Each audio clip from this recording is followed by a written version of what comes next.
எல்லாருக்கும் வணக்கம். எங்களோட அன்பான அழைப்பை ஏற்று இங்கே வந்திருக்கக்கூடிய தயாரிப்பாளரின் அரண் சொல்லலாம், பாதுகாவலர்னு சொல்லலாம், இன்னொரு படி மேலே போயிட்டு கட்டப்பான்னு சொல்லலாம். எப்படி ஒரு பிரபாஸுக்கு ஒரு கட்டப்பாவோ அந்த மாதிரி ஒரு தயாரிப்பாளர்களுக்கு வந்து எங்களுக்கு கிடைச்ச ஒரு மிகப்பெரிய பலம். ஐயா ராஜன் அவர்களை அன்போடு அழைக்கிறேன். அதிரடி மன்னன் அப்படின்னு கூட சொல்லலாம். இயக்குனர் பேரரசு சார் கேஜிஎஃப் என்ற படத்துக்கு, கேஜிஎஃப் மட்டும் இல்லை, கிட்டத்தட்ட ஒரு இது ஒரு 30 படத்துக்குள்ளே இருக்குல்ல சார்? ஆமாம்.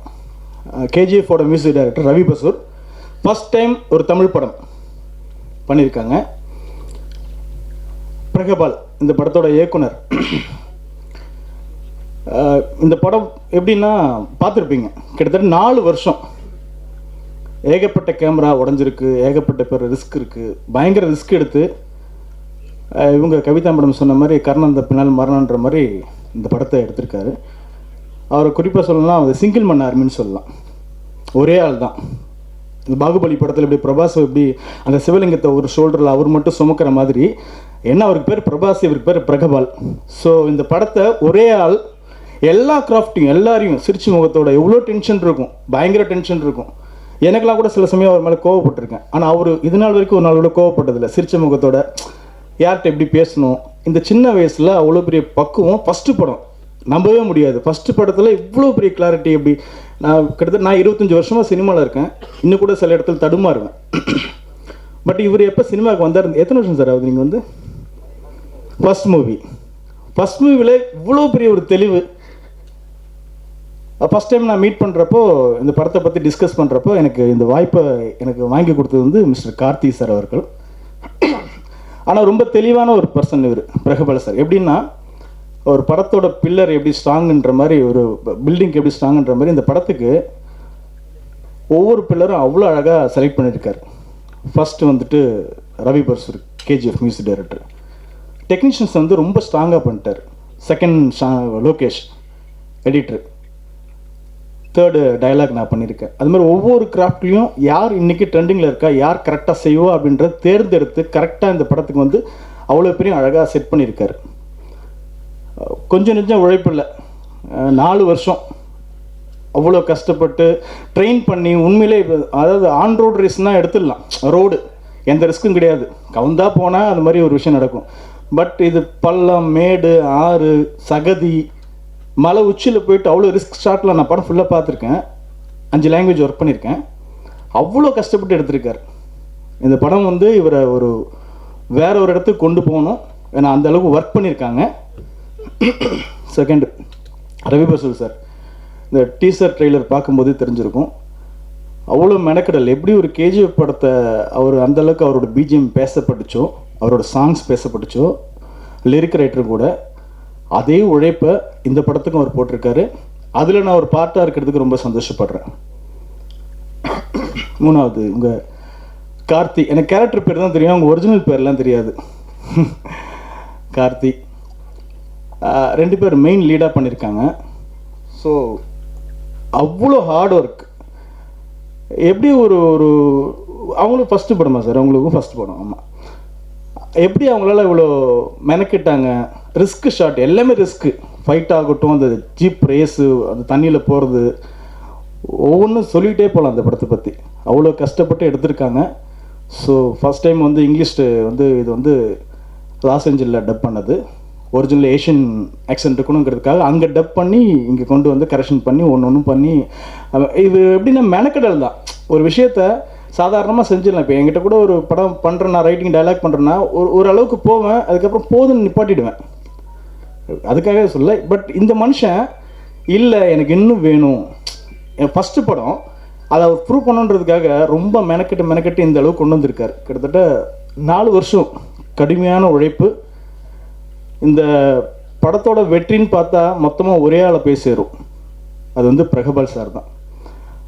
பண விஷயத்துலையும் சரி, நான் பார்த்த தயாரிப்பாளர்களில், நான் பார்த்த இயக்குனர்களில் ஒரு டேட் சொல்லுவாங்க, அதுக்கு முன்னாடியே கரெக்டாக கொடுத்துருவாங்க. அது சினிமாவில் எவ்வளோ பேர் அவ்வளோ ஹானராக இருக்காங்கன்னு தெரியல. பட் இவரை மாதிரி ஆள் நிறையா தமிழ் படம் பண்ணணும், நிறைய டெக்னீஷியன்ஸ் வாழணும். இந்த படம் வந்து மிகப்பெரிய சக்ஸஸ் ஆகணும்னு கடவுளை வேண்டிக்கிறேன். எங்கள் அன்பான அழைப்பை ஏற்று இங்கே வந்திருக்கக்கூடிய பத்திரிக்கையாளர்கள், யூடியூப் மீடியா எல்லாருமே இந்த படத்துக்கு சப்போர்ட் பண்ணுங்கள். ஏன்னா நான் உங்ககிட்ட கொண்டு வந்து சேர்த்துருக்கோம், நீங்கள் கொண்டு போய் மக்கள்கிட்ட சேர்க்குற சக்தி நீங்கள் தான். ஸோ இந்த படத்தை ஒரு நல்ல இடத்துல கொண்டு போய் சேர்ப்பீங்க நம்பிக்கை இருக்குது. எல்லாருக்கும் வணக்கம். தேங்க்யூ. எல்லாருக்கும் வணக்கம். நான் என்ன பேசுகிறேன்னு, இது தமிழ் படம் பார்த்துட்டு இது வரைக்கும் நம்ம சைல்ட்ஹுட்லேருந்து என்ன பார்த்துட்டோம் அதுதான் பேச முடியும். ஸோ நிறைய லவ் கொடுத்தீங்க நீங்கள் கேஜிஎஃப்லேருந்து.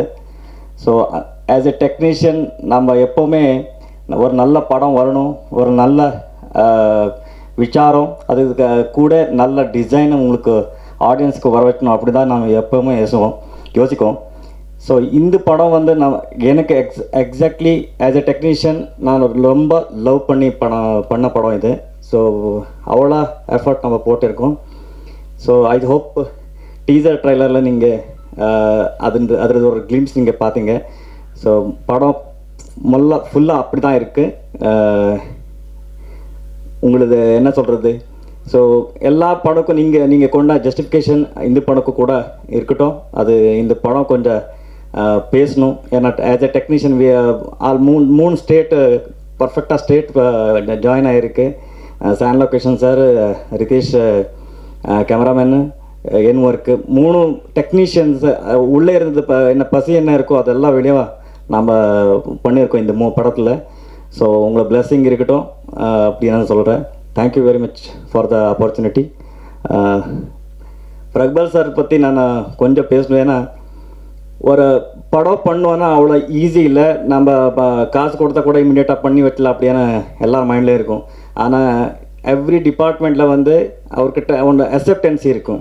நாம் எதாவது சொன்னால் இந்த இல்லை சார் இது இப்படி தான், ஏன்னா அவருடைய ஃபர்ஸ்ட் படம் இது இப்படி இருந்தால் நல்லா இருக்கும் அப்படின்னு நான் சொன்னதுக்கப்புறம் அதை பற்றி விசாரித்து அதுக்கப்புறம் கொஞ்சம் டிஸ்கஸ் பண்ணி ஸோ அதை பற்றி தெரிஞ்சுட்டு அதுக்கப்புறம் நம்ம முன்னாடி ஒர்க் பண்ணியிருக்கோம். இந்த டைப்பு நிறைய டீசர், ட்ரைலரு, படம். ஸோ கிட்டத்தட்ட one year 6 months we have worked for the music work. So கிட்டத்தட்ட 11 version we have background score version பண்ணியிருக்கோம். அதில் ஃபைன் டியூன் பண்ணி ஸோ கிட்டத்தட்ட 2 years we have taken for the music work. So அது நீங்கள் இப்போ ஒர்க் பார்த்ததுக்கப்புறம் தெரியும். ஸோ இந்த டெக்னீஷியன் மூவிக்கு உங்களுக்கு பிளெஸ்ஸிங் தேவை இருக்குது. ஸோ அது நம்ம எதிர்பார்க்குறோம். ஸோ உங்களுக்கு இந்த அது வரும்னு நான் நினைக்கிறேன். Thank you for the opportunity. Thank you. Hello, எல்லாருக்கும் வணக்கம். இது என்னோட முதல் படம், முதல் மூவி. அப்போ ஃபஸ்ட்டு நான் மூவியை திங்க் பண்ணும்போது ஒரு யூனிக் கண்டென்ட்டு எப்படி ரியலிஸ்டிக்காக எப்படி அட்வென்ச்சரஸாக பண்ணலான்னு திங்க் பண்ணியது.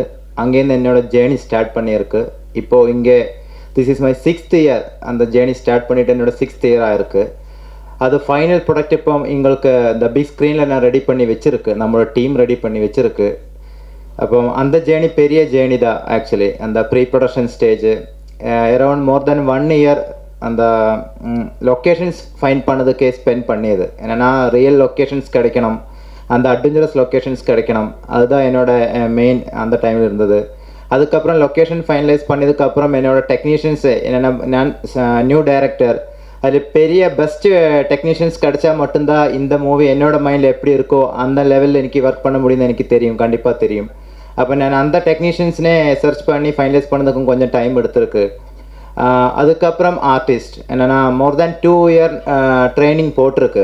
நான் ஃபஸ்ட்டு சர்ச் பண்ணி டிஸ்கஷன்ஸ் எல்லாம் பண்ணி ஃபைனலாக நியூ ஃபேஸை ஃபைனலைஸ் பண்ணியது. என்னென்னா எனக்கு 2 years அவரோட எனர்ஜி, அந்த ஆட்டிடியூட் தேவையாக இருக்குது. இது கொஞ்சம் ரிஸ்கி அட்வென்ச்சரஸ் கேம்.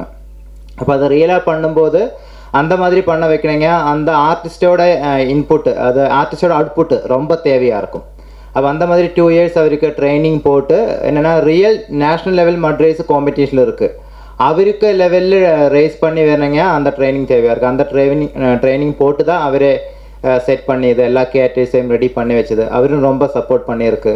அதுக்கப்புறம் cameraman, this is actually total team work. This is not a one man show. So அந்த கேஜி ரதீஷ், ஈவன் அவரோட ஆர்ம்ஸ் எல்லாம் பிரேக் ஆயிடுச்சு இந்த பிட்வீன் ஷூட்டிங்கில். ஸ்டில் அவரோட 100% அவுட்புட் போட்டு ஷூட் பண்ண வச்சது. அதுக்கப்புறம் எடிட்டிங் வரும்போது அந்த ரேஸ் மட்டும் அரௌண்ட் 32 ஹவர்ஸ் ஃபுட்டேஜ் இருந்தது. என்னென்னா மேக்ஸிமம் ஆங்கிள்ஸ் கவர் பண்ணியது. ரீடேக் கொஞ்சம் அட்வென்ச்சரஸ், ரீடேக் கொஞ்சம் ரிஸ்க் ஆയിരിക്കും. இப்போ மேக்ஸிமம் பாசிபிள் ஆங்கிள்ஸ் கவர் பண்ணியது. அவ்வளோ ஃபுட்டேஜ் கரெக்டாக செக் பண்ணி நான் டிஸ்கஸ் பண்ணி அந்த எடிட்டருக்கு டிஸ்கஸ் பண்ணி நாங்கள் அவ்வளோ டைம் ஸ்பெண்ட் பண்ணியது அது கரெக்டாக செட் பண்ணதுக்கு. அதுக்கப்புறம் போஸ்ட் ப்ரொடக்ஷன் என்னென்னா இதில் மெயின் என்னென்னா என்னோட சர்ப்ரைஸ் என்னென்னா நான் ஷூட்டிங் டைமில் நம்மளோட ரவி சாரோட அந்த கேஜிஎஃப் எல்லாம் ரிலீஸ் பண்ணி அந்த ஹைப்பில் இருக்கும் அந்த டைம். அவரும் பிஸி ஷெட்யூலில் இருக்குது. நான் அவரே கூப்பிட்டது இதேபோல் எனக்கு ஒரு மூவி நான் பண்ணிகிட்டு இருக்கு, ஷூட்டிங் பண்ணிகிட்டு இருக்கு, உங்களுக்கு ஒன்று வர முடியுமா, ஒன்று பார்க்க முடியுமா? அப்போ அவரே சொல்லியது நான் அங்கே வந்து பார்க்கலான்னு. நான் ரிக்வஸ்ட் பண்ணியது நான் அங்கே வரலாம், ஒரு அப்பாயின்மெண்ட் கிடைக்குமா தான் நான் கேட்டது. அதுக்கப்புறம் அவரே இங்கே வேற வச்சு லொக்கேஷனில் வேற வந்ததுக்கப்புறம் ஃபுட்டேஜ் பார்த்து லொக்கேஷன்ஸ் எல்லாம் பார்த்து அவருக்கு பிடிச்சிருக்கு. ஏன்னா அவருக்கு தெரியும் அதில் அவ்வளோ ஸ்பேஸ் இருக்குது. ஈச் டெக்னீஷியன்ஸ் அவ்வளோ ஸ்பேஸ் நான் போட்டிருக்கு. சவுண்ட் டிபார்ட்மெண்ட்டுக்கு ஸ்பெஷலாக ஸ்பேஸ் ஜாஸ்தி இருக்குது. அப்போ அதுக்கப்புறம் அகெயின் அங்கேருந்து ஜேர்னி ஸ்டார்ட் பண்ணி இது வரைக்கும் மோர் தேன் 2 இயர்ஸ் நாங்கள் ஸ்டார்ட் பண்ணியிருக்க journey. Lot of discussions as a brother, as a அண்ணன் அவர் ரொம்ப சப்போர்ட் பண்ணியிருக்கு. எல்லா டெக்னீஷியன்ஸும் சப்போர்ட் பண்ணியிருக்கு. அந்த மாதிரி நம்மளோட இங்கே டயலாக் ரைட்டர் பாலண்ணா அவருக்கிட்டும் ஜாஸ்தி discussions, full support, VFX total எல்லாவரும் நல்லா சப்போர்ட் பண்ணி ஃபைனலாக இங்கே வர வச்சுருக்கு. இனி என்னென்னா இது உங்களோட சப்போர்ட் தான் மெயின். இனி எப்படி இது ரீச் பண்ண வைக்கலாம் பப்ளிக்கிட்ட. இது யூனிக் கண்டென்ட் ஃபஸ்ட்டு டைம் தான் இது உங்களுக்கு பிக் ஸ்க்ரீனில் பார்க்குது இந்த மட் ரேஸ். அவ்வளோ நம்மளோட as a technicians maximum effort போட்டு நம்ம பண்ணி வச்சுருக்கு. அது பிக் ஸ்க்ரீனில் ரெடி ஆகிருக்கு. அப்போ மேக்ஸிமம் தியேட்டர் எக்ஸ்பீரியன்ஸ் மூவி தான். உங்களோட எல்லாம் சப்போர்ட் தான் நம்மளை எக்ஸ்பெக்ட் பண்ணது. Okay, thank you all. எல்லாருக்கும் வணக்கம். மனசு நிறைஞ்சிருக்கு. என்ன ஒரு நல்ல திரைப்படத்தோட ட்ரெய்லர் லான்ச்சில் கலந்துருக்குங்கிற ஒரு திருப்தி இங்கே வந்திருக்க அனைவருக்கும், முக்கியமாக இந்த மாதிரி திரைப்படங்கள், சின்ன திரைப்படங்களுக்கு பக்கபலமாக வந்து சப்போர்ட் பண்ணுற தயாரிப்பாளர் கே. ராஜன் சார், அவரை சினிமாவோட கட்டப்பானார். உண்மைதான், நிறைய எட்டப்பருவாழ காலத்தில் கட்டப்பாக இருக்குது பெருமையான விஷயம்தான். என்னை பொறுத்த வரைக்கும் அவர் சினிமாவோட சீர்திருத்தவாதி, சில நேரங்களில் சினிமாவின் தீவிரவாதி. இங்கே நேர்மையாக தைரியமாக பேசினாலே அவங்கள பிரச்சனைக்குரியவர் அப்படின்னு முத்திர வச்சுருவாங்க. கே. ராஜன் சார் மட்டும் இல்லை, மனித மனதுக்கும் அப்படி தான். இங்கே பொய்யா நடித்து வேஷம் போட்டால் தான் நல்லவங்க பேர் எடுக்க முடியும். நேர்மையாக பேசினாலே சமூக பிரச்சனைக்குரியவர்னு சொல்லிடுறோம். பிக் பாஸ் நிகழ்ச்சி மனிதபுரம் கலந்துட்ட நிகழ்ச்சியில் அப்போ உங்கள்கிட்ட கேட்டாங்க, பிக் பாஸில் உங்களுக்கு யாரை பிடிக்கும்ன்ட்டு.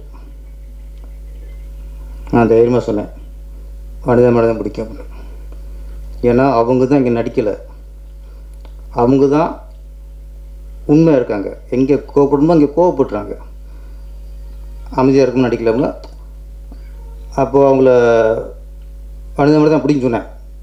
அது பொய் இல்லை, அதுவும் உண்மை தான், தெரியுமா? அது மாதிரி நேர்மையாக போல்டாக பேசுகிறவங்களே நம்ம கொஞ்சம் சப்போர்ட் பண்ணிடலாம். மட்டி இது இன்னும் அந்த மிரட்சிலேருந்து நான் மீளலை. ரொம்ப நாளாச்சு இந்த மாதிரி ஒரு பிரம்மாண்டமாக மிரட்டலாக ஒரு ட்ரெய்லர் பார்த்து. சின்ன வயசில் வந்து ஃபஸ்ட் ட்ரெயிலில் பார்த்து மிரண்ட படமாக எனக்கு ஞாபகம் சோலை 70mm பார்த்து மிரண்டு போயிட்டேன் அப்படியே. அதுக்கப்புறம் தமிழ் படத்தில் ட்ரெயிலில் பார்த்து மிரண்ட படாதுன்னா சினிமாஸ்கோப்பில், அப்போ எல்லாம் 36 தான். அப்போ வந்து சினிமாஸ்கோப்பில் வந்து ஊமை விழிகள் ட்ரெயிலர் பார்த்துட்டு வேற ஒரு படமும் ஓடிக்கிட்டு அதில் ட்ரெயிலர் பார்க்குறோம். ஆனால் பார்த்த படம் கூட ஞாபகத்துக்கு வரல, அந்த ட்ரெயிலர் தான் ஞாபகத்துக்கு வந்துச்சு. அப்படி ஒரு படம் ஊமை விழிகள் மாற்றிட்டாங்க. அதுக்கப்புறம் நான் மிரண்ட ட்ரெய்லர்னால் மட்டி தான். மட்டினா மண்ணு. நாங்கள் இது மண் இல்லை, வைரம், தங்கம், வைடூரியம் என்ன சொல்லலாம். என்ன உழைப்பு. என்னை பொறுத்த வரைக்கும் இந்த மாதிரி படங்கள் அதிகமாக வரணும். எதுக்குன்னா இந்த மாதிரி படங்களை ஓடிடி தரத்தில் பார்த்து யாருக்கும் மனசு நிறைஞ்சிடாது. இந்த ஸ்க்ரீனில் பார்த்தா தான் பார்த்த மாதிரி இருக்கும். அப்போ இந்த மாதிரி படங்கள் அதிகமாக வரும்போது ஓடிடி தளத்தை அதிகமாக பார்க்க விரும்ப மாட்டாங்க, தேட்டரில் வந்து பார்க்கணும் விரும்புவாங்க. அதுக்காவது இந்த மாதிரி படங்கள் நிறைய வரணும். மட்டி இது மண் அப்படின்னா இதில் எல்லா மண்ணும் கலந்துருக்கு. தமிழ் மண், கேரளா மண், ஆந்திரா மண், கர்நாடக மண், இப்போ எல்லா மண்ணும் கலந்துருக்கு. ஆனால் இது எந்த மண்ணையும் எடுத்த படம் இல்லை, எந்த மண்ணையும் நம்பி எடுத்த படம் இல்லை. ஒரே ஒரு மண்ணை நம்பி எடுத்திருக்காங்க, சினிமா மண். இந்த சினிமா மண் இந்த படத்தை காப்பாற்றும், உங்களுக்கு பெரிய வெற்றியை கொடுக்கும். ஏன்னா சில ஷாட்ஸ்லாம் உயிரை பணி வைத்து எடுத்துருக்காங்க. ட்ரெய்லர் உருவக்கம் மிரட்டிருச்சுன்னா மேக்கிங் அதோட மிரட்டிருச்சு, பக்குங்குது. இந்த பள்ளத்துலேருந்து கேமரா அந்த ஜீப் போனதுக்கப்புறம் மேலே வரும்போது பகிருங்குது, ஏன்டா எப்படி அந்த ஆள் உள்ளே இருந்தார் அப்படின்ட்டு. இது 5 மாதம் 6 மாதத்துல எடுத்த படம் இல்லை, இது ஏறத்தாழ 5 வருஷம் ஒரு கவர்மெண்டோட ஆட்சி காலம். அந்த காலத்தை எடுத்திருக்காங்க, ஆட்சி காலத்தை ஒரு படமாக எடுத்திருக்காங்க. 5 வருஷம் இவங்க ஆட்சி புரிஞ்சிருக்காங்க அந்த படத்தில். கண்டிப்பாக இந்த ஆட்சி வெற்றிகரமான ஒரு ஆளும் ஆட்சியத்தை இருக்குது. டைரக்டர் பிரபாகர் அவர் உருவத்துக்கும் இதுக்கும் சம்மந்தமே இல்லை, நம்பவே முடியல. நான் ட்ரெயிலர் பார்த்து அவர் தான் பார்க்குறேன், இவர் தான் எடுத்தாரா அப்படின்ட்டு. நான் திருப்பாச்சி சிவாசனம் எடுத்துகிட்டு சிலர்கிட்ட பேசுவேன். நான் தான் திருப்பாச்சி டேரக்டர் பேசியிருப்போம்ல, அப்படியே சந்தேகத்திலே பாட்டிருப்பாங்க நீ. ஏன்னா இவர் தான் திருப்பாச்சி எடுத்தாரான்ட்டு. நம்ம கொஞ்சம் சாஃப்டாக இருப்போம், சாஃப்டாக பேசுவோம். ஸ்க்ரீனில் வேறு மாதிரி இருக்குமா, இவர் தான் எடுத்தாரா இல்லை இவர் பேரில் வேறு எடுத்தாங்கிற டவுட்டில் இருக்கும். திருப்பாச்சி முடிஞ்சு படம் கிட்ட ஓடிக்கிருக்கு. அடுத்து தயாரிப்பாளர் ஏஎம் ரத்ன சார், அவர் போய் பார்க்குறேன். அவர் விஜய் சார் சொல்லி அவர் என்னை அழைக்கிறாரு, நான் போய் பார்க்குறேன். நாலஞ்சு பேசிக்கிருந்தார். நான் நினைக்கிறேன், என்னை கண்டுக்கவே இல்லை. அப்புறம் வணக்கம் சார்ண்ணே. அப்போ இந்த வாய்ப்பு கட்ட வந்த மாதிரியே பார்த்தாரு. வணக்கம்னாரு. நம்ம திருப்பி விஜய் சார் அனுப்புனார். நீங்கள் அப்படின்னாரு. டேரக்டர் பேரரசு. அப்படி பார்த்தா சரி உட்காந்து பேசுகிறோம். நான் என்னென்னோ பேசிக்கிருக்கேன், அவர் வேறு மாதிரியே பார்த்துக்கிட்டு இருக்காரு. சரி பேசிட்டு போயிட்டேன். அதுக்கப்புறம் விஜய் சார் ஃபோன் அடிக்கிறார், ஏன் ரத்ன சார். பேரரசு வந்தார், இவர் தான் திருப்பாச்சி எடுத்தாரா அப்படின்ட்டு. விஜய் சார் வந்து ஏன் சார் ஆளை பற்றி அப்படி தெரியல, ரொம்ப சாஃப்டாக இருக்குது, ரொம்ப சாஃப்டாக பேசுகிறார், இவர் தான் எடுத்தாங்க சார், டவுட்டாக இருக்குனாரு. இல்லை ஆள் பார்க்க தான் அப்படி இருப்பார், அவர் பவர்லாம் ஸ்க்ரீன்லாம் காட்டுவார் அப்படின்ட்டுருக்காரு. அந்த மாதிரி பால்வடிகிற முகம், ஆனால் ஸ்க்ரீனில் மிரட்டார். பெரிய உழைப்பு. இது வந்து ஏதோ நம்மளும் ஏதோ சினிமா பண்ணோம் சம்பாதிச்சோம் அப்படிங்கிறக்காக எடுத்த படமே இல்லை. இது ஒரு ட்ரெண்ட் செட்டுக்காக எடுத்த படமாக நினைக்கிறேன். இது சாதாரண மூவியாக நம்ம பார்த்து கடந்து போயிட முடியாது. இந்த மாதிரி படங்கள் மிகப்பெரிய வெற்றி அடைய வேண்டும். இது வந்து அதான் உழைப்பு கொடுக்குற மரியாதை. இது 5 லாங்குவேஜ் எடுத்துருக்காங்க, 5 லாங்குவேஜ்லேயும் பெரிய ஹிட் ஆகும். ஏன்னா 5 மொழியில் எடுக்கிறாங்கன்னா அவளுடைய தன்னம்பிக்கை அவங்களுக்கு. எந்த மொழியில் அதை விட்டாலும் இந்த ஹிட்டாக தன்னம்பிக்கையில் தான் படம் எடுத்திருக்காங்க. இந்த மட்டி பெரிய ஹிட் அடிக்கணும், பெரிய வெற்றியை கொடுக்கணும். மியூசிக் டைரக்டர் கேஜிப்லாம் பார்த்து அவர் மிரண்டுது, இன்னும் பிள்ளை மனுஷன் பிஜிஎம் போட முடியுமான்ட்டு. ரவி பஸ்வர் சார், அவர் இந்த படத்துக்கு மியூசிக் பண்ணுறது பெரிய பலம். அப்புறம் நிறைய மலையாள ஹிட் படங்கள்லாம் வசனம் எழுதுன பாபு சார், பாலா ஆமாம், ஆர்பி பாலா, அவரும் இந்த படத்துக்கு பெரிய பலம். அவர் வந்து ஒரு வசனம் எழுதணும் அப்படின்னு இல்லாமல் இந்த படத்தை பற்றி அவர் ரொம்ப பூரிச்சு பேசினார். டேரக்டரை பற்றி அவ்வளோ பொழுது பேசினார். டேலக் எழுதணுமா, சம்பளம் வாங்கணுமா போகணும் இல்லாமல் நிறைய டேலக் ரைட்டர்லாம் ஆடி ரேஞ்சுக்கு வர்றதில்ல, கதாநாயகிகள் மாதிரி மனித உடம்புலாம் நடிக்கட்டும் வந்துடுவாங்க. அது பெருந்தன்மை. நிறைய பேர் நடித்ததுக்கே அவங்க படத்துக்கே ஆடி ரேஞ்சுக்கு வர்றதில்ல. நம்ம ஊர்னு அங்கேருந்து அந்த வேலை இங்கே வந்து வாழ்த்து வந்திருக்க வனிதா மேடத்துக்கும் நன்றி.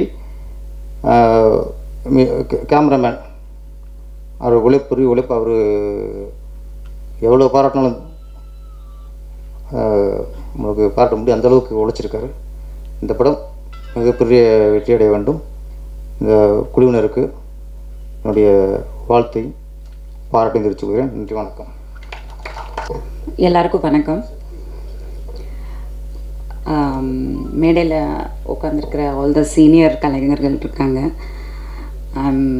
ஐ டோன்ட் நோ நான் how I'm a part of this எனக்கு தெரியல. பட் பாலா என்கிட்ட சொன்னார் இந்த மாதிரி வந்து இந்த படத்தை பற்றி சொன்னார். ட்ரெய்லர் அனுப்புகிறேன், நீங்கள் பாருங்கள், நீங்கள் வந்தால் நல்லாயிருக்கும் அப்படின்னாரு. I was shooting actually and night வரைக்கும் போகுது and I'm travelling abroad. So I set இல்லை என்னால் வர முடியுமான்னு தெரியல, பட் ஐ வில் சி அப்படின்னு. அப்புறம் நான் அந்த ட்ரெய்லரை பார்த்தேன்.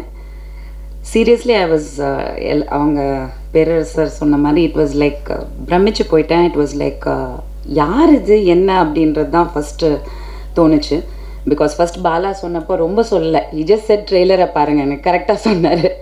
ஸோ பெருசாக இதை பற்றி சொல்கிறதுக்கு ஒன்றும் இல்லை, பார்த்தாலே புரிஞ்சிரும்னு நினைக்கிறேன். So the technician list was something that ரொம்ப கலர்ஃபுல்லாக இருந்தது, ரொம்ப ஸ்ட்ராங்காக இருந்தது.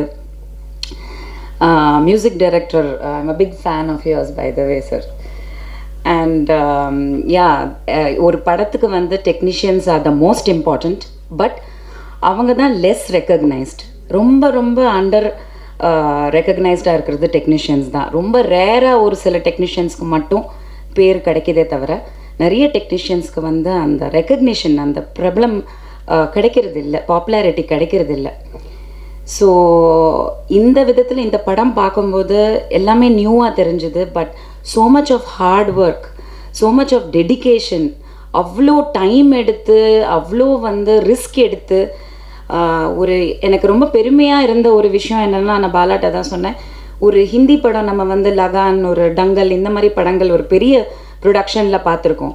அந்த கலர் படம் பார்க்கும்போதே நமக்கு தெரியும் இட்ஸ் நோ ரக்கெட், அந்த ஒரு sports game kind of a film அப்படின்னு. பட் அது வந்து நம்ம சவுத் இண்டியன் டெக்னீஷியன்ஸ், டாக்டர் பிரக்பல். So I mean you have choreographed அந்த மட் சீக்வன்சஸ் எல்லாம் சொல்லிட்டு அந்த ட்ரெய்லரில் போட்டிருந்தது பார்த்தேன். I don't know where you learnt it, but it was really really Hollywood par excellence இருந்தது. கண்டிப்பாக அது விஷுவலில் தெரிஞ்சுது. It was there.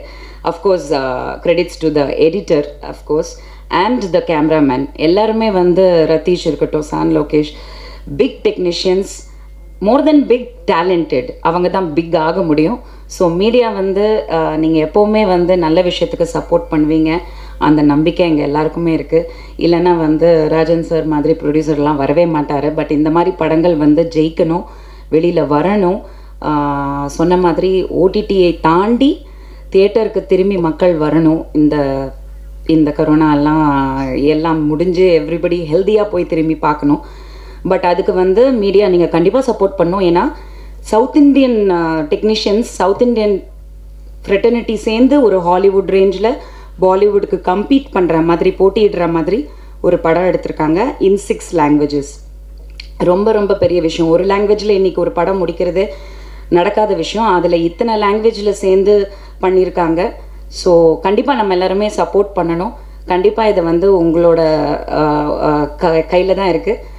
take it to the right audiences, and yeah, hopefully the film will be a very big success, and on the success meet la we'll all be part of it. Thank you very much. தயாரிப்பாளர்களின் கஷ்டங்களை புரிந்தவன், தமிழ்நாடு திரைப்பட தயாரிப்பாளர் சங்கத்தில் துணைத் தலைவராக, செயலாளராக பல பதவிகள் வகித்து திரையுலகத்துக்காக பாடுபட்டவன், சென்னை செங்கல்பட்டு திரைப்பட விநியோகஸ்தர் டிஸ்ட்ரிபியூட்டர் அசோசியேஷன் தலைவராக இருந்தவன், தயாரிப்பாளரின் கஷ்டம், விநியோகஸ்தரின் கஷ்டத்தை முழுமையாக உணர்ந்து அவங்களோடு இருந்து பாடுபட்டவன் என்ற வகையிலே இன்றைக்கு ஒரு தயாரிப்பாளராக கேரளாவிலிருந்து தமிழகத்தை நம்பி வந்திருக்கிற பிரகபால், டாக்டர் பிரகபால், டைரக்டர் பிரகபால், ப்ரொடியூசர் பிரகபால், அவரை நான் வாழ்த்துவதற்காக அந்த சால்வை அணிவித்தேன்.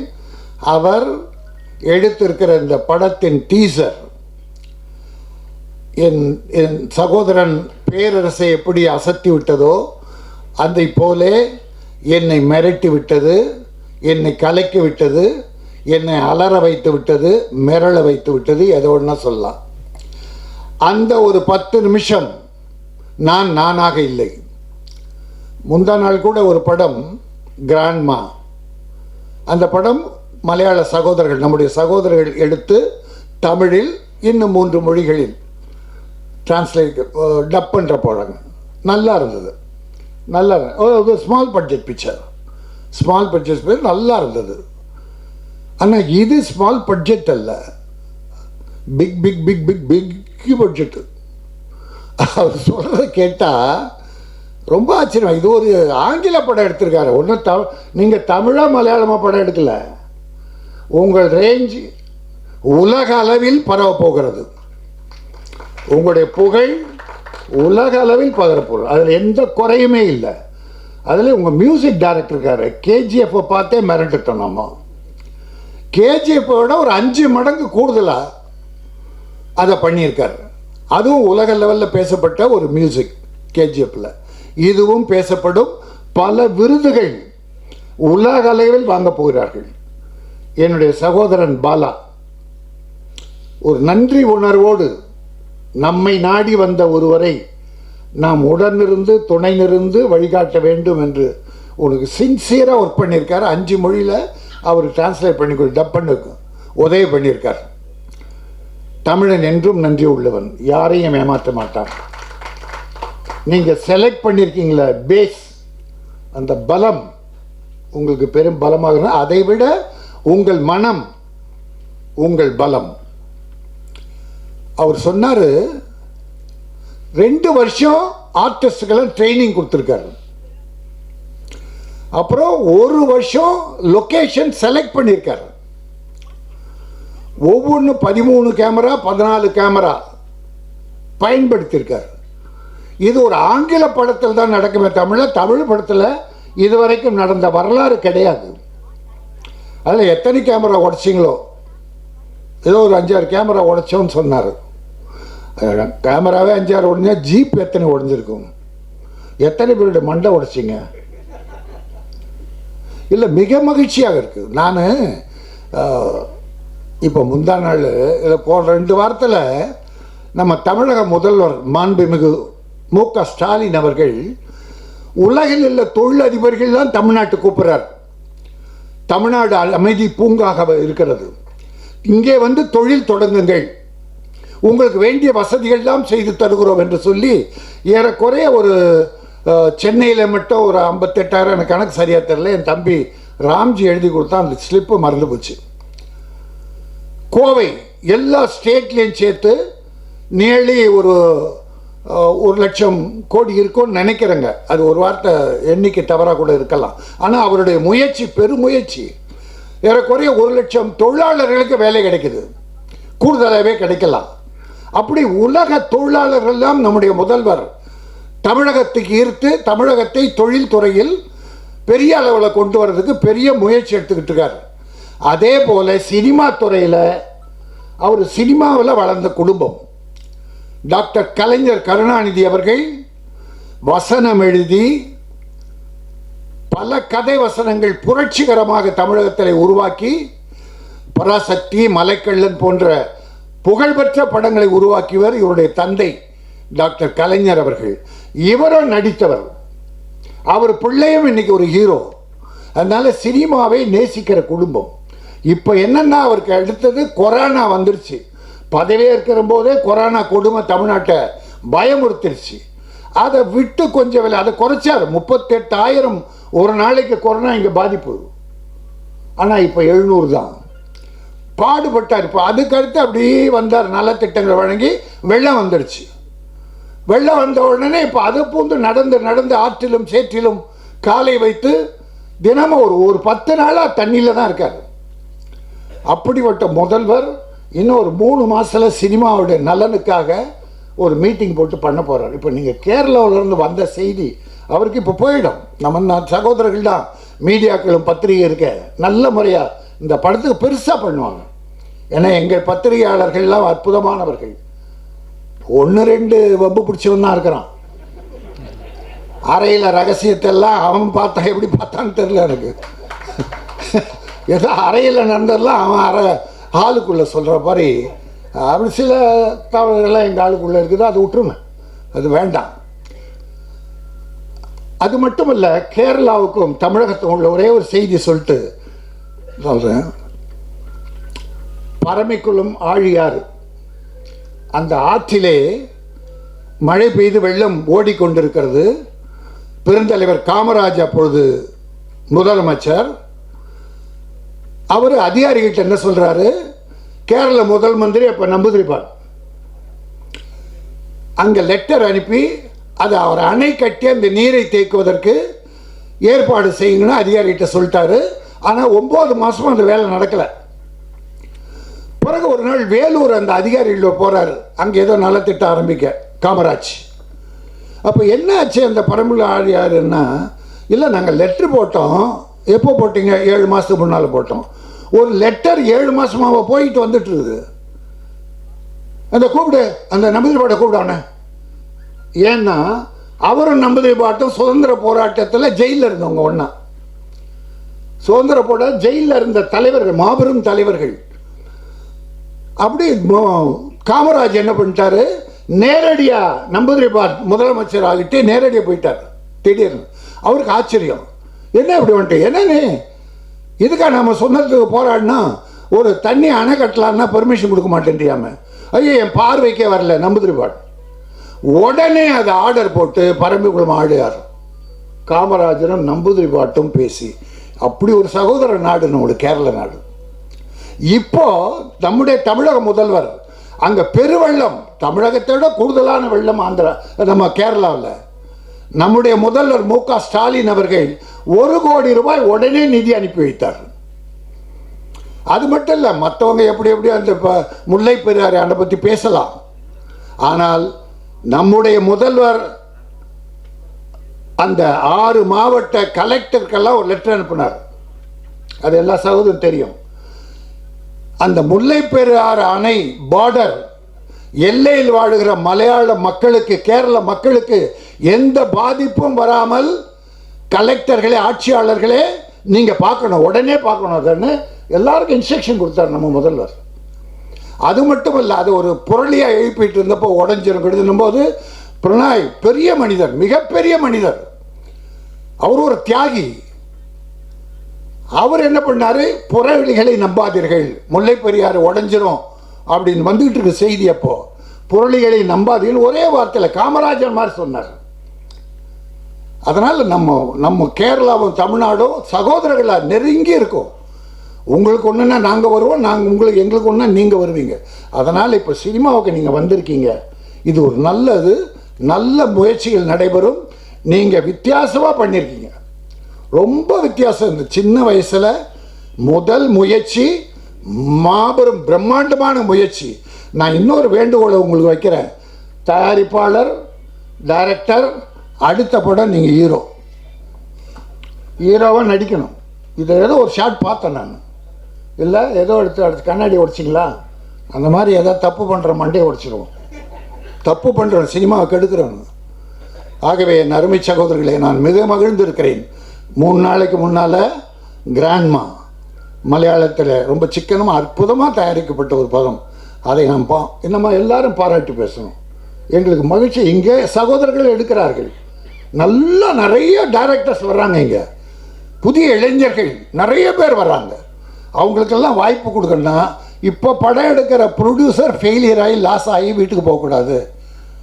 இருக்கிற நடிகர்கள், கலைஞர்கள், டைரக்டர்கள் கொஞ்சம் சிக்கனப்படுத்தி அவங்கள அசலாவது கிடைக்கிற வச்சா இன்னும் 4 டைரக்டருக்கு புது வர்ற தம்பிகளுக்கெல்லாம் வாய்ப்பு தருவாங்க என்ற நிலையிலே தான் நான் எல்லோரையும் வேண்டிக் கொள்ளுகிறேன். வீண ஸ்பாட்டில் போய் கதை எழுதாதீங்க, இல்லை ஷார்ட்டு பிரிக்காதீங்க, டைலாக் எழுதாதீங்க. அது ப்ரொடியூசருக்கு லாஸ். இந்த பாருங்க, 2 years லொக்கேஷன் செலெக்ஷன், 2 years நடிகர்களுக்கு ட்ரைனிங். அங்கே ஷாட்டுக்கு போகிற அது இந்த மலை மட்டு எப்படிப்பட்ட இடத்துல ஷூட் பண்ணியிருக்கேன். சாதாரண இடமா என்ன போனேன். அதாவது அவர் என்ன சொன்னாருங்க, 80 days ஆச்சான் டோட்டலாக. 80 days ஆன இல்லை சார், ஷூட் பண்ணது 2 மணி நேரம் தான்.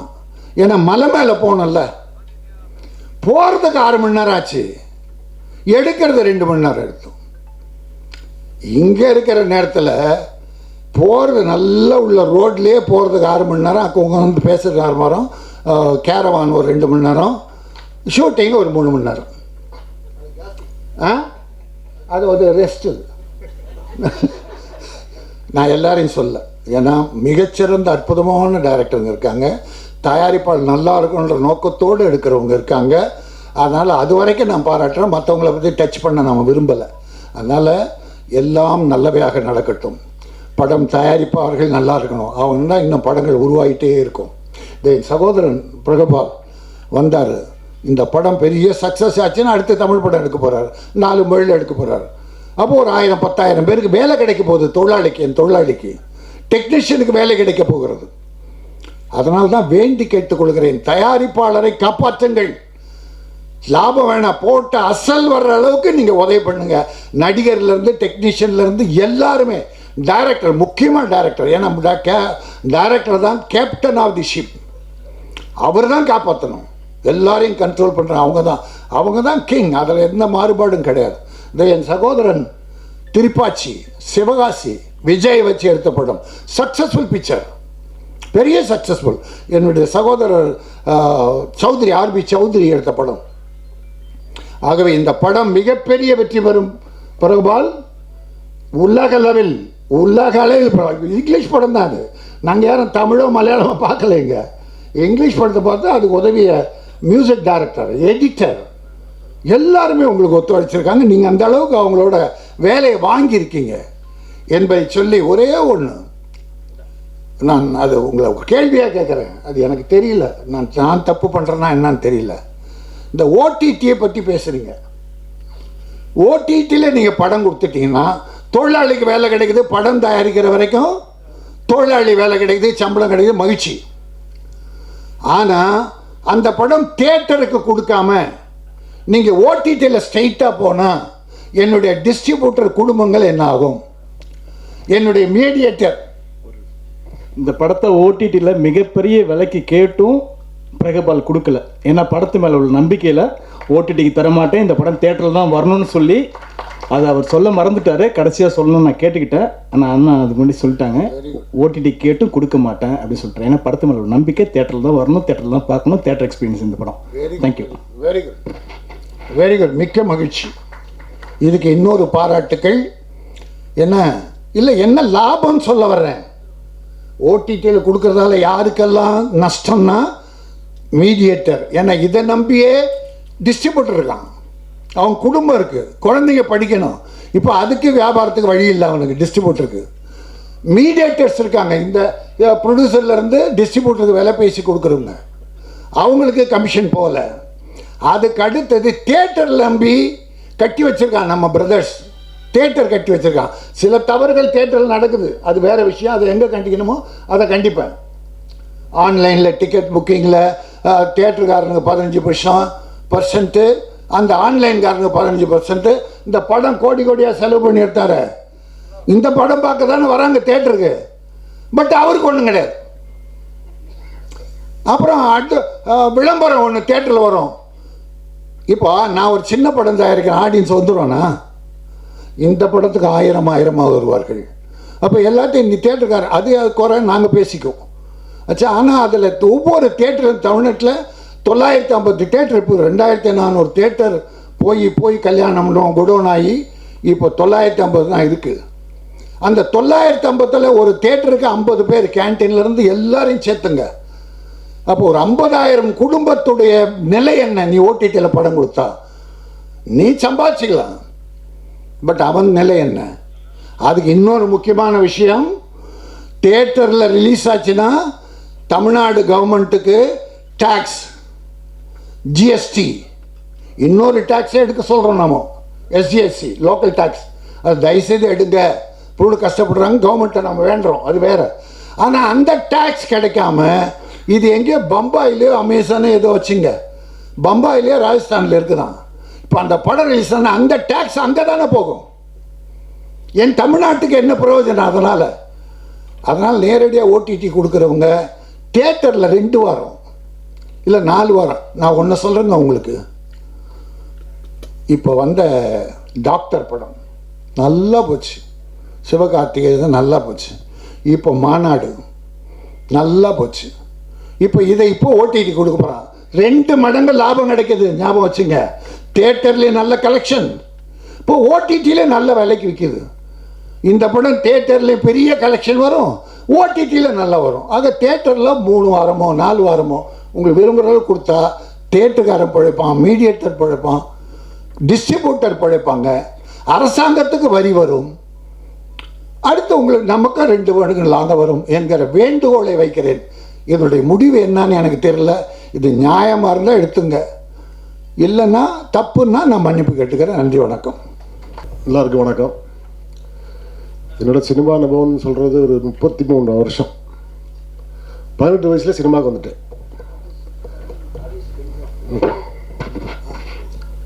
18 வயசில் சினிமாவுக்கு வந்துட்டேன். எப்படி சினிமாவுக்கு வந்தேன்னா, நான் பிறந்து வந்தது தென்காசி மாவட்டம். தென்காசி மாவட்டத்துலேருந்து கேரளா போகிறதுக்கு 1/2 hour தான். சென்னை வந்து கேரளா போயிருக்கேன். ஏன்னா அந்த கேரளா மண் அப்படி இழுத்து சென்னை. நான் ஆரம்பத்தில் ஃபஸ்ட்டு மூவி பிரியதர்ஷன் டேரக்டரில் மோகன்லால் சார் ஆக்ட் பண்ண படம். அதுக்கப்புறம் போன வர வரைக்கும் நான் ஒர்க் பண்ணுறது மறக்காது. ஸோ 33 ஆண்டுகளாக ட்ராவல் பண்ணுறேன். 33 ஆண்டில் என்னோடய டியூட்டி என்ன, நான் ஷூட்டிங் அட்டன் பண்ண கிடையாது சொல்லலாம். Only post productions. ஒரு 100-200 சினிமாவுக்கு மேலே நான் பண்ணிட்டேன் போஸ்ட் ப்ரொடக்ஷன் மாத்திரம். அப்படி பண்ணும்போது இப்போ கேரளாவில் ப்ரொடியூசர் வர்றாங்கன்னா அங்கே யார் இப்போ கார்த்திகை பாருங்க சொல்லுவாங்க, கேரளா ப்ரொடியூசர் நம்ம தமிழ் மூவி பண்ணாங்க. அந்த மாதிரி தான் என்னை பிரபுகள் பார்த்தார். ஸோ ஃபஸ்ட்டு நான் பெருசாக ஒரு இன்ட்ரெஸ்ட் ஆகிட்டேன்னா, மலையாள ப்ரொடியூசர் வருவாங்க, ஒரு மூவி பண்ணுவாங்க, அப்புறம் ரிலீஸ் பண்ணுவாங்க, அப்போ விடுவாங்க, முடிஞ்சு போச்சு. ஸோ இந்த மூவி அந்த மாதிரி எனக்கு தோணல. எல்லா விஷயத்துலையுமே பேசிக்கிட்டே இருப்பார். என்ன பேசுவார்னா, சார் கோச்சுக்காங்க, அதுக்கு மன்னிப்பு கேட்டேன். ஒரு டெக்னீஷியனை பேசும்போது ஒரு விஷயமா பேசும்போது என்ன சொல்லுவார்னா, என் உழைப்பு இந்த படத்துக்கு 6 வருஷம் பாரு, நான் கிண்டல் பண்ணுவார். இது எல்லா டெக்னீஷியனும் பேசுவார். இது என்னோடய சினிமா அனுபவத்தில் அது கிண்டலாக எடுத்தால் கூட இந்த படத்தோட ஃபஸ்ட் காப்பி பார்த்துட்டு நான் அவர்கிட்ட மன்னிப்பு கேட்டது. இந்த 33 சினிமா அனுபவம் நான் பண்ணது வேஸ்ட்டு சார், நான் உங்களுக்கு கிண்டலாக அந்த வார்த்தையில் யூஸ் பண்ணிட்டேன். ஸோ இந்த 5 வருஷம் ஒர்க் பண்ணியிருக்கேன், 6 வருஷம் ஒர்க் பண்ணுறேன், எல்லாரும் மாதிரி சொல்லிட்டு தெரியுங்க, கிண்டல் பண்ணியிருக்கேன் அவரை. ஸோ அதை அந்தளவுக்கு என்னை அந்த படம் பெருமிக்க வச்சிருச்சு. உண்மையான உழைப்பாளி. ஒரு சிஜி ஷாட்டை கூட பண்ணேன், ஒரு சிஜி கிடையாது படத்தில், ஒரு ஷாட்டு கூட கிடையாது. அதனால் இந்த படத்தை வெற்றி படமாக்கி தயவுசெய்து எல்லாரும் ஒத்துழைப்பு கொடுக்குன்னு சொல்லி வேண்டி நன்றி, வணக்கம்.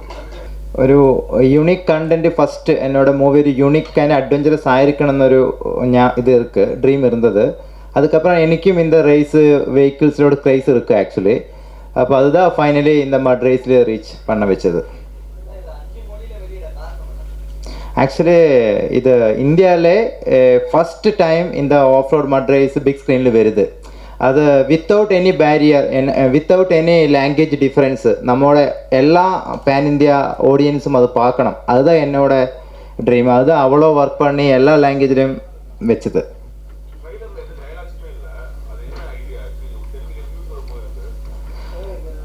ഡയലോഗിൽ അത് ബ്രീഫാக பண்ணியது ஆக்சுவலி பெரிய டைலாக்ஸ் ஒன்றும் இல்லை அண்ட் ப்ரீஃபாக அது பிட்வீன் டூ பீப்புள் ரிவெஞ்ச் அதுதான் மெயின்லி ஃபோக்கஸ் பண்ண வச்சது. 2-3 டைலாக்ஸ் இருக்குது. அதோட என்ன இம்பார்ட்டன்ஸ் இருக்கோ அது மட்டும்தான் போட்டது. ஏன்னா நார்மலாக ஜாஸ்தி டைலாகை போட்டு அந்த மாதிரி வைக்கல, அந்த மெயின் மேட்ரு மட்டும்தான் ப்ரீஃபாக வச்சது. மட்டி மீன்ஸ் மட்டு இன் நேம் மட் சகதி என்னன்னா இந்த ரைஸ் எல்லாம் இந்த சகதி ஃபாரஸ்ட் ரோக்கு அதுக்கு மேலே எல்லாம் நடக்குது, அதுதான் அந்த நேம் சூஸ் பண்ணியது. வெஹிக்கிள்ஸ் அதெல்லாம் மோடிஃபைடு வெஹிக்கிள்ஸு, அதெல்லாம் யூனிக்காக மோடிஃபை பண்ணி வச்ச வெஹிக்கிள்ஸு, அது இந்தியாவில் தான் கிடச்சிருக்கு.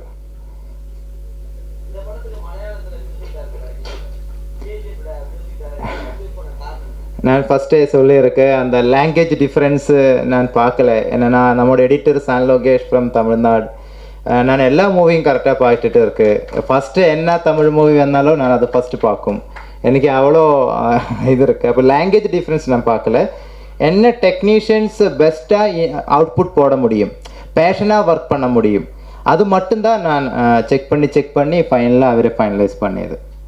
என்னென்னா இப்போ நான் நியூ டைரக்டருக்கு டெக்னீஷியன் சப்போர்ட்டு ஜாஸ்தி தேவையாக இருக்கும், ஜாஸ்தி டவுட் இருக்கும், ஒப்பீனியன் தேவையாக இருக்கும். அதிலெல்லாம் வந்து ஃப்ரெண்ட்லி அப்ரோச் எனக்கு தேவையாக இருக்குது. என்னோட பிரதராக ஒர்க் பண்ணியிருக்கேன் எல்லாம். இப்போ ஈவன் டெக்னீஷியன் தவிர போஸ்ட் ப்ரொடக்ஷன் மேனேஜர் கார்த்தியான ഞാൻ 1 day மினிமம் 20-25 டைம்ஸ் கால் பண்ணோம், அவரும் அந்த பிரதராக ஒர்க் பண்ணியது. அப்போ இது டோட்டலாக டீம் ஒர்க்கு, அந்த டீமில் கரெக்டாக ஆரே கிடச்சிருக்கோ அந்த மாதிரி ஃபைனலைஸ் பண்ணியிருக்கு. ஓகே, அதுக்கப்புறம் எனக்கு என்னென்னா இப்போ நம்மளோட ராஜினி சார் இங்கே வந்து பிளெஸிங் பண்ணியிருக்கு, பேரண்ட்ஸ் சார் வந்து பிளெஸிங் பண்ணியிருக்கு. எல்லாருக்கும் ரொம்ப நன்றி. நான் இவ்வளோ அக்செப்டன்ஸ் எக்ஸ்பெக்ட் பண்ணலை. உங்களுக்கு எல்லாருக்கும் ரொம்ப ரொம்ப ரொம்ப நன்றி. எல்லாருக்கும் ரொம்ப நன்றி. தேங்க்யூ.